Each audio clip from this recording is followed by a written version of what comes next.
turabasuhuje mwe mwese nshuti za Channel inkingi y'umuryango nkuko mumenyereye ni Channel icaho ibiganiro bitandukanye bifasha umuryango ni Channel ya Nirere Elise.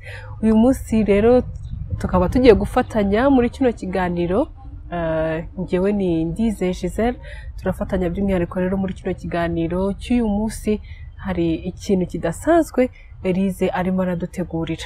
Turimo turibaza ngo umwaka kurimo kugenda urangira wa 2020 ese mu muryango wabasigiye iki, dore ko uyu mwaka wahungabanyijwe cyane na COVID-19.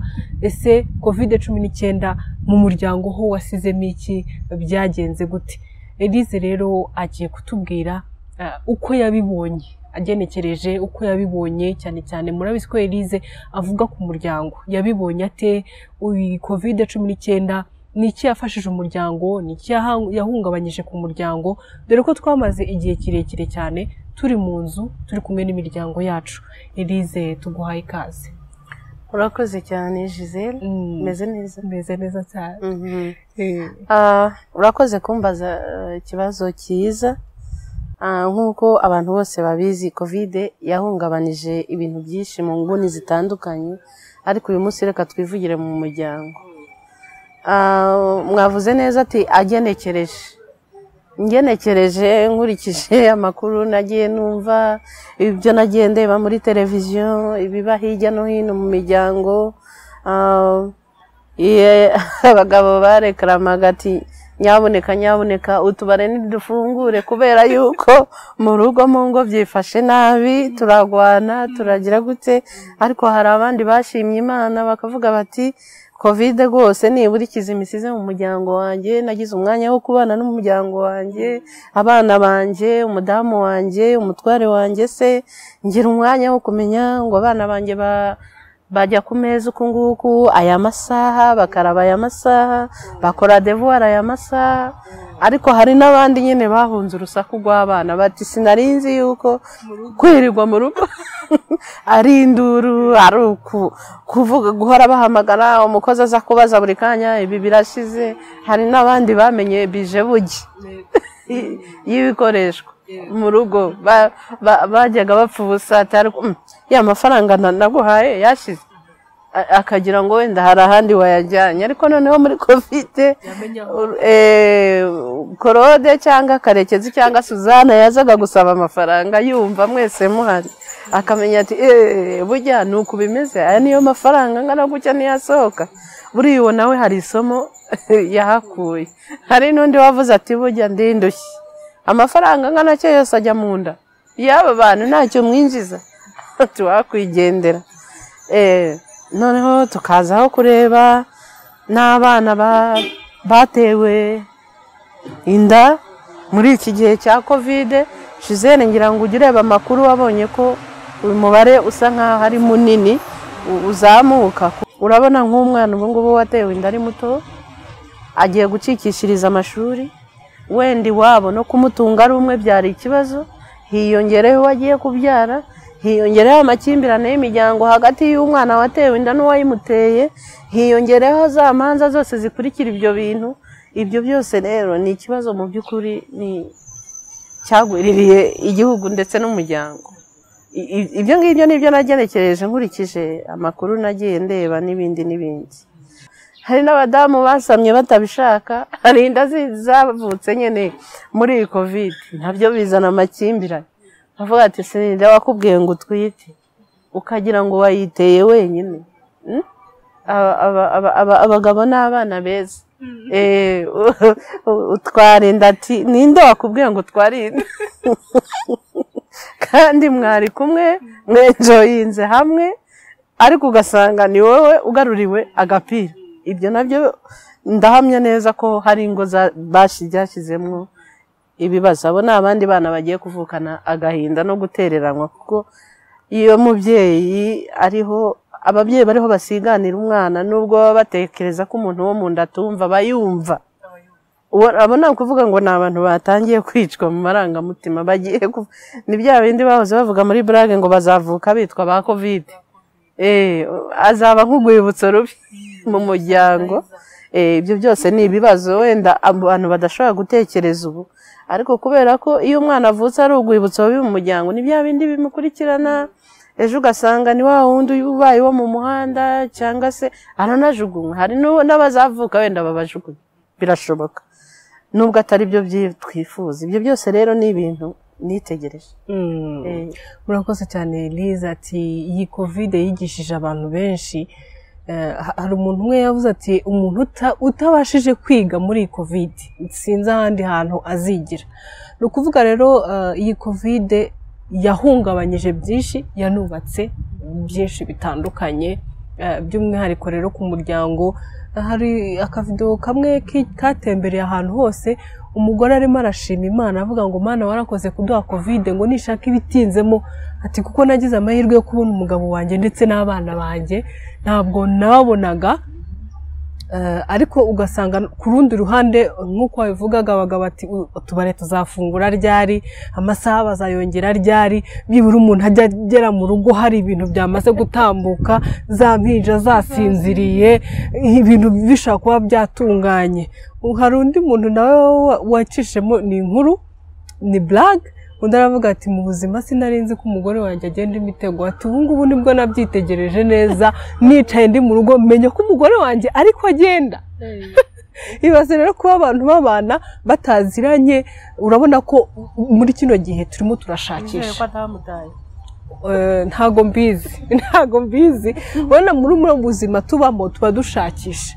Usanga wenda urabyutse ugiye mu kazi, uvuye mu kazi ugiye mu ishuri, cyangwa tugiye kwihugura ibindi, ugasanga rero abantu urugo ntago rukiri urugo, ahubwo rwabaye nk'ahantu ho kuryama, ukaza ugashyira gutaha, byabaye nka lodge, ukaza uvuga ati ni ukuryama, ukongera ukabyuka ugenda, ukongera ugataha ijoro. Ugasanga n'abana ntibazi ishusho y'umubyeyi uko isa, ntibabona umwanya wo kubaganiriza, ntibabona umwanya wo kumenya icyapfuye n'icyakize mu rugo, kuko usanga hari nk'ababyeyi batazi, wamubaza ati se umwana wawe amaze kugera imyaka ingahe, tukavuga atari ryari buriya yavutse ryari, ugasanga ntabyibuka. Anniversaire z'umwana niyo zibaye ntaba hari mu rugo, ntazi wenda n'umwaka yigamo. Ugasanga ibyo byose ni ibibazo. Ariko covid yatumye hari aho abana babona ababyeyi, hari aho ababyeyi bongera bakaganira n'abana bakaba inshuti. Hari naho covid yageze naho ahubwo birushaho kuba bibi, kubera ko bamwe batabimenyereye, babyuka bagenda bakongera bagataha nijoro, guhuza birabananira, biranga kuko batabimenyereye. Bavuga ati burya bya bintu byo mu rugo ni gutya. Ubumva rero Elise, umuryango wahuye n'ibintu byinshi bitandukanye muri uyu mwaka, dore ko cyane cyane twari turi mu rugo ariko tuza gusubira mu mirimo. Covid rero iza kutwigisha no kudukoraho. Hanyuma rero ni iki urimo uratubwira ku muryango, kubera ko umwaka urimo urarangira, turi kwinjira mu mwaka wa 2021. Ni iki nk'umuntu uri ku musozi w'umuryango, ni iki urimo uratekerereza umuryango muri iyi minsi? Tuzi ko yuko uyu mwaka uri kurangira haba ibikorwa bitandukanye, wenda mu matorero cyangwa se ahantu hatandukanye, abantu baba bizihiza ko umwaka uri kurangira twinjira mu wundi mwaka. Amatorero bategura amasengesho, basenga kugira ngo basengere umwaka utaha. Abandi baba bari gutegura amasengesho wenda y'amashimwe, avuga ati Mana warakoze, waraturinze uyu mwaka, tugiye kujya mu wundi mwaka, udushoboze muri uyu mwaka. Nk'umuntu uhagaze kuri uyu musozi w'umuryango, ni iki urimo urategurira umuryango, cyangwa ni iki urimo urawutekereza noneho muri 2021? Urakoze cyane Giselle. Ntago nahwemye gutekereza umuryango, uko nabonaga inkuru kuri televiziyo, uko numvaga commentaire hirya no hino, uko nabonaga abana, hari icyo natekerezaga. Ariko nk'umuntu hari ibyo ngewe ntashoboye guhindura, ariko kandi mfite umuntu nizeye. Naravuze nti uko biri kose hari amabi, hari imizi. Iyi covid siziteye ahantu mu muryango runaka ntazi, kandi umuzi usharira. Ntabwo tuvuze ko nta byiza yakoze nk'uko twabivuze, ibyo yakoze ni byiza, bakomerezaho, dushimiye Imana. Ariko reka turebe noneho rwa rugo. Covid yasize iteyemwo umuzi, satani akaba ategereje ko uzakura ukazana amashami, uzakura ukazana amashami. Ni ukuvuga ngo nk'umugore n'umugabo bahanganye muri iyi covid, ntabwo tuzi aho bigeze bahangana, ntabwo tuzi umwaka utaha ko bazaba bagishoboye nibura no guhanganira mu nzu. Ushobora gusanga byarenze mu nzu byagiye kwa mudugudu, mu mezi angahe bikazaba byagiye kuri ribu, byava kuri ribu bikajya muri divorce, byahereye umunsi ku muzi covid yateye. Ariko uretse na covid no muri rusange urabona ko umuryango wari usanganywe ikibazo, noneho covid yaje kongera imbaraga z'ibibazo aho byari biri. Urumva abantu barahungaga ibibazo bakabihungira mu kazi, mu kabare, muri gym tonique, mu bukwe, mu rusengero, ariko mu baturanyi, ibyo byose ntibyashobokaga, ntabwo byashoboka. Uko biri kose hari ahantu amashanyarazi yatse, iwawe aba ari iwawe burya bwawe, ukagenda kose ugataha ugahura n'ibyo ugomba guhura nabyo. Rero icyo natekereje jyewe hamwe no gusenga, nk'uko mparasenga nturije imbere y'Imana ngo numve ikigezweho noneho ku Mana, ku muryango. Nemera yuko Imana igitanga amahirwe ya kabiri, nemera yuko Imana igitabara, nemera yuko umugambi w'Imana ku muryango ni amahoro, ni ugutera imbere, ni ibyiza, ni ukubyara bakarera bakororoka. Ubwo iyo tuvuze gutyo hari umuntu ushobora kuvuga ati ubwo rero bari kuvuga umugore n'umugabo n'abana. Ushobora kuba uri n'umukobwa cyangwa umuhungu warafiyanshije cyangwa simbizi ufite mufitanye proje, wenda muri uku kutabonana hari ibisigisigi byasize ko muri covid ntabwo abantu babonana. Hari n'igihe wasanga uwo mwakundanaga yari ari kuri stress yuko bagabanijwe mu kazi yavuyemo yagiyemo. Hari n'undi wacuruzaga business yari yahagaze, wenda ni fiance wawe, uri kumva, bigatuma wenda n'urukundo rwanyu ruhungabana, kandi wenda ari we mugisha Imana yari yaraguhaye. Uyu munsi satani akaba yarasizemwo akantu ashobora kuzabadukiraho igihe azashakira kubabirindura. Sinzi niba ndi kuvuga imvugo isobanutse. Nituvuga rero umuryango muri rusange, ntuvuge ngo ni umugore n'umugabo n'abana. Nawe ufite uko bishobora kuba byarakwafetinze mu busabane bwawe n'uwo mwari kumwe n'ibyo mwapangaga. Hari abantu bapangaga ubukwe butabaye kuko wenda aho n'imibereho akavuga ati ese ndakujyana he ku kazi, bahangabanije bwa bukwe ntibukibaye, cyangwa se business yanjye ntikigenda, ihangane dusubike. Umwe wenda akanga kubyumva, hari n'ababivuyemo, ndakeka sindabyumva ariko buriya tuzabyumva hari n'ababivuyemo kuko hari abantu bahungabana vuba mu bitekerezo. Uwo nawe covid yamusigiye igikomere cyo kubengwa muri covid kubera covid, cyangwa se barahanyanyaje, ariko hari utuntu twavutsemo tutari twiza. Kandi abo niwo muryango wo mu myaka itaha, niwe papa mama wo mu myaka utaha. Abo bose rero, abo bose tubakusanirije hamwe tukavuga umuryango muri rusange. Hari abatunganye na ba nyirabukwe kubera yuko byabaye ngombwa ko basangira rasiyo, wenda aho yakuraga kugira ngo agabanye izo ngo zombi ntibyakunze, biba ngombwa ko duke duhari badusange. Ejo uterurana na nyoko bukwe mupfuye ubusa, ejo uterurana na sobukwe, ejo uterurana na bashiki b'umugabo cyangwa basaza b'umugore wawe cyangwa barumuna be. Ibyo byose uba ari umutekano uri kugenda uhungabana mu muryango. Kandi njya mbona nyine ikintu cyose cyazanywe na satani, iyo mutakibereye maso ngo mukivaneho vuba, wawe uraza kwishyuza icyo yateye aho hantu. Noneho ugasanga ejo nicyo cyazanye amashami, kirabarimbuye, kirabarituye, kirituye urwo rugo, kirituye iyo fiyansaye, kirituye ubwo busabane bw'umuryango mugari. Ibyo byose rero nyuma yo kubitekereza, natekereje yuko hagomba kubaho isengesho ridasanzwe. Hari isengesho ridasanzwe turiho duteganiriza umuryango. Wenda umuntu mvuze isengesho wagira ngo rijya rivuga ngo Mana ngo urinde umuryango. Hari isengesho ridasanzwe rigamije kuzinjiza umuryango mu bwishingizi umwaka utaha, kwishinganisha. kuva mu mwaka umwe tujya mu wundi. Ni ukuvuga ngo igihe tuzaba dusenga iryo sengesho uzahakusanya ibyabaye muri uyu mwaka wose bitagushimishije ubishyire mu ikarito ubisubize Satani abisigarane ntuzabyambukane. Niba hari amarira umwana wawe yakurijije kuko hari abana bananira ababyeyi, niba hari amarira umutware wawe yakurijije, niba hari amarira umufasha wawe yakurijije, niba hari amarira fiance wawe yakurijije, niba hari amarira akazi igikomere cyo gutakaza akazi kigusigiye, ni ibyo byose nibyo dushaka gusubiza Satani akazabisigarana. Noneho twebwe tukambuka mu mahoro tukajya aho Imana yaduteguye ku muryango utekanye, aho papa na mama babwirana neza, aho ubuzima bugenda. Gisele, gutakaza akazi biragoye, ariko hari abantu uyu munsi bashobora kuduha ubuhamya ko babayeho kandi bafite amahoro kandi badakora kandi bariho, ariko kubera ko ari ikintu kiba cyaje nk'igitero cya Satani kikanakwituraho utagitekereje, gishobora kuba cyarasize ibisigisigi bitari byiza. Hari n'abantu bataye ingo bataye ingo. Abo bose rero tuzasenga tubagaruze, tuzasenga tubakure iyo bari tubagaruza aho Imana yabashize. Hari ikiraro cy'ubusabane Satani yaciye muri Covid, uretse na Covid no mu myaka ishize hari ikiraro cy'ubwumvikane Satani yaciye hagati y'umuryango, hagati y'abana n'ababyeyi, hagati y'umugabo n'umugore, hagati y'umuryango mugari.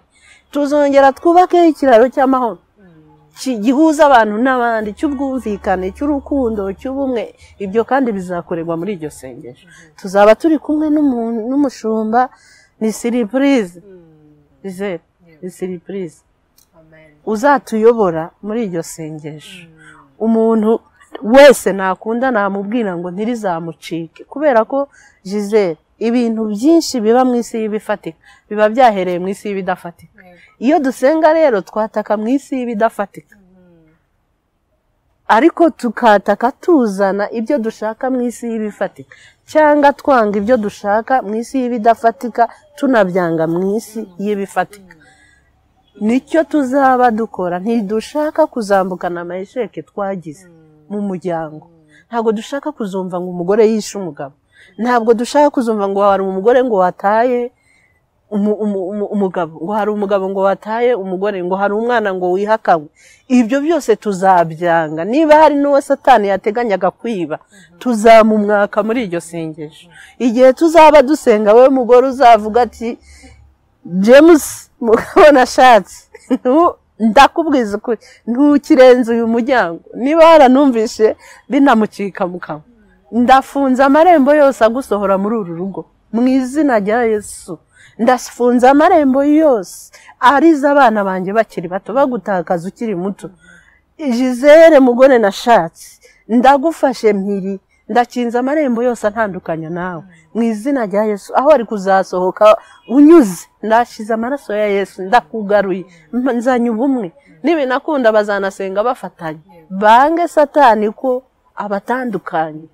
Iyo tuvuga ibyo bintu, iyo umuntu atarahohoterwa atarahura n'ibi bintu agira ngo biroroshye, ariko uzabaza umudamu utonda kuri ribu buri munsi, uzabaza umudamu yaka umugabo rasiyo akamubaza niba yaramutumye kubyara ibyo byana, uzi gusaba se w'abana rasiyo ati ibyo byana byawe nijye wagutumye, arumva ibyo turi kuvuga.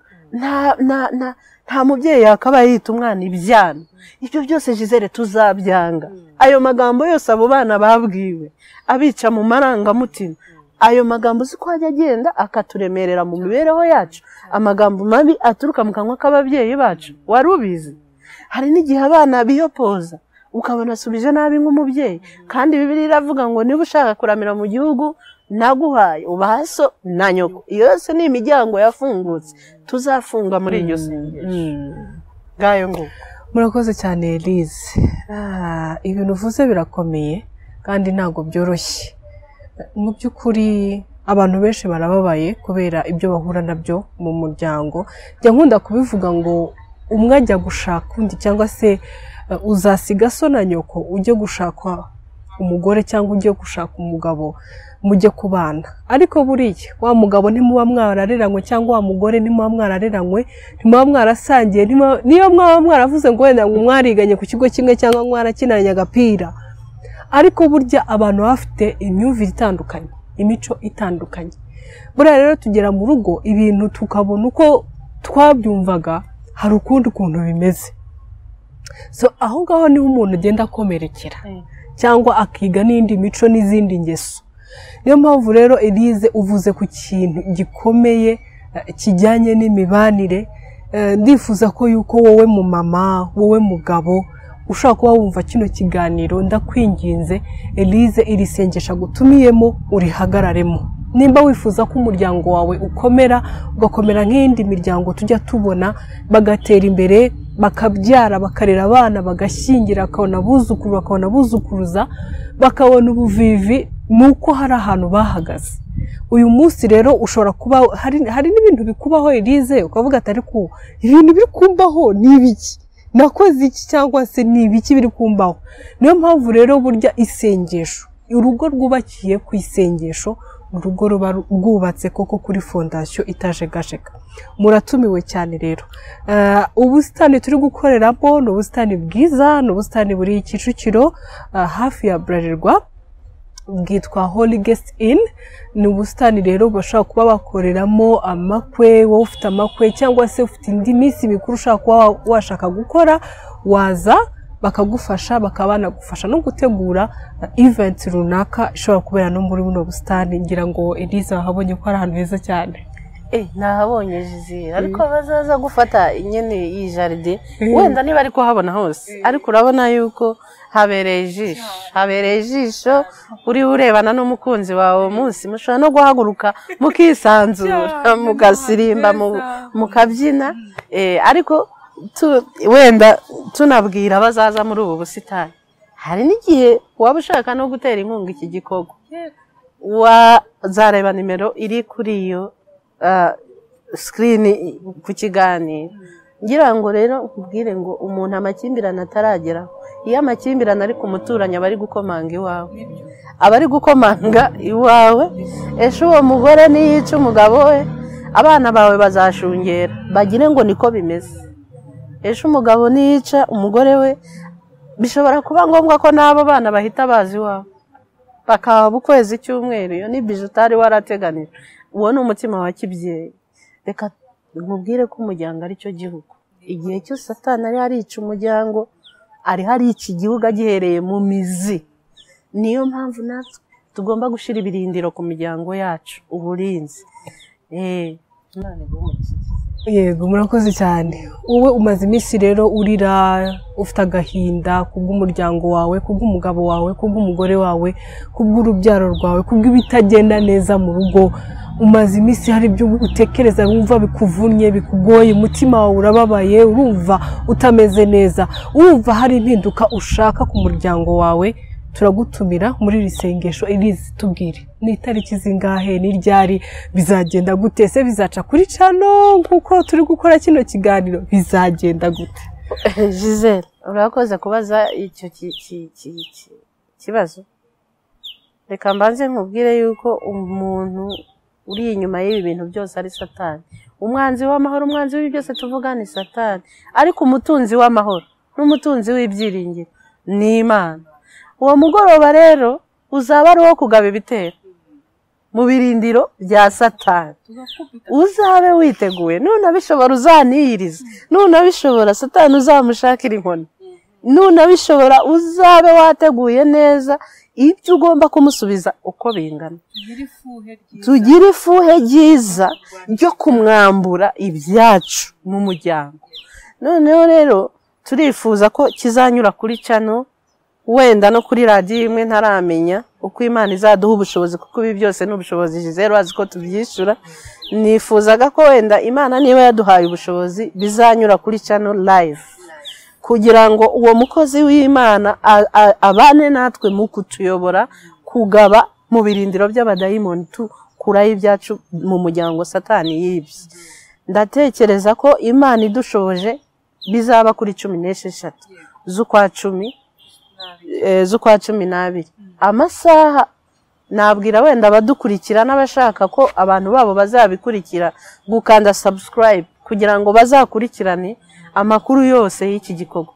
Cyane ko ntekereza yuko mu cyumweru gitaha tuzaba turi kumwe n'umukozi w'Imana usa nk'udutangira kudutegura kwinjira mu isi y'umwuka kugira ngo kuri iyo tariki tuzabe twambaye imyambaro y'urugamba ni kuri 16 isaha tuzayibamenyesha ndakeka mu kiganiro cy'ubutaha ariko kanda subscribe ukunda umubwire akande subscribe kuko muhishiwe ibintu byinshi kuri uwo mugoroba nzi neza ko hari ikimana ishaka gusana mu muryango iyo mvuze umuryango hita uvuga tuwanjye muri wa mugabo w'umusinzi muri wa mugore w'umusinzi muri wa mugore w'umunyamahane muri wa mugabo w'umunyamahane muri ya finance yacu itagenda muri ba bana batunaniye muri ba bana batsindwa mu ishuri kuri wa mabuko tutumvikana hita ubona kuri bwa bugwayi buri mu rugo kuri bwa bukene bwatwokamye kuri za ntonganya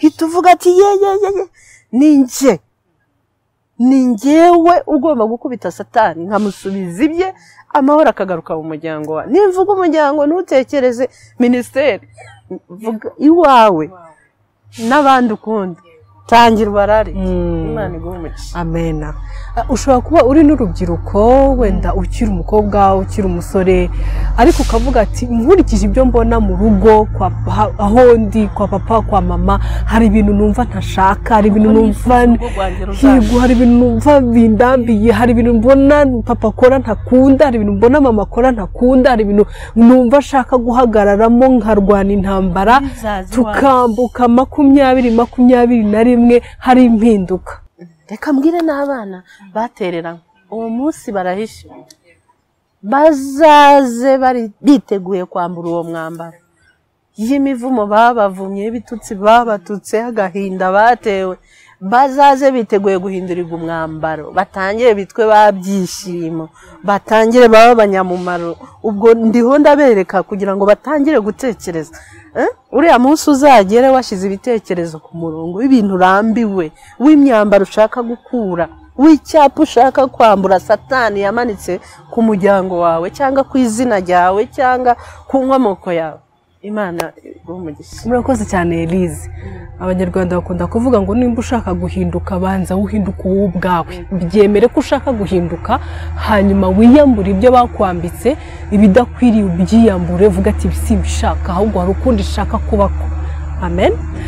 Rero muratumiwe murararikiwe ku itariki 16 ntimuzabure ngira ngo bazabona itangazo nka posters hirya no hino ku ma social media tubibutsa ko yuko ushaka gukora subscribe kuri iyo channel cyangwa se ugakora comment cyangwa ukaba wahamagara kuri iyo nimero cyangwa ugatanga message kuri iyo nimero ubona kuri screen yawe hanyuma tugafatanya mu kubaka umuryango nyarwanda. Icyifuzo cy'umwihariko wifuza kuzashikiriza abakozi b'Imana bazaba hari uwo munsi ushobora kwandika icyifuzo cyawe kuba ari rusange ku muryango ishobora kuba ari icyawe ushobora kwandika ushobora kuba ushaka gusobanukirwa byimbitse by'intambara y'umwuka twavuze ushobora kubaza tukazakuzanira umutumirwa akagusobanurira uburyo ibintu byose tubona biba byahereye mu ntambara yo mu isi itagaragara akazasobanura ukazaba muri icyo gikorwa wumva neza